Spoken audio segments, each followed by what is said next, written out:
Ұстаз, осы бір сөздің астарында терең сыр жатқаны мәлім. Мен мектеп табалдырығын аттағанда мені алғашқы рет қарсы алған Әзихан апайым өте сабырлы да салмақты адам болған. Сол кісінің менің бойыма дарытқан білімінің арқасында мен сол кісіге ұқсап бастауыш сынып мұғалімі болғым келді. Сөйтіп өзімнің арманыма, мақсатыма жетіп, мектеп табалдырығын бітірген соң бастауыш сынып мұғалімін оқыдым. Сол универді бітіргеннен кейін мектепке келіп жұмыс жасадым. Қазіргі таңда көп еңбекті талап ететін, төзімділікті, ақылдылықты, әділдікті талап ететін бастауыш сынып мұғалімі болудамын.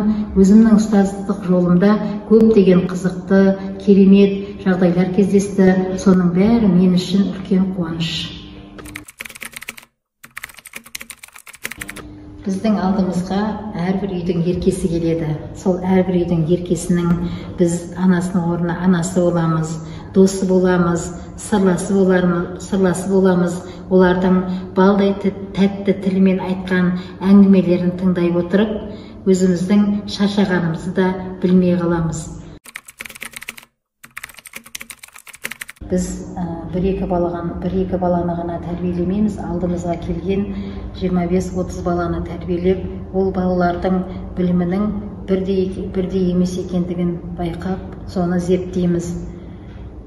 Қызығушылығы жоқ балаларды сабақ барысында ойындар ойнату арқылы, жеке тапсырмалар беру арқылы, әртүрлі деңгейдегі сұрақтар қою арқылы жетелеп сабаққа деген қызығушылығын оятамыз.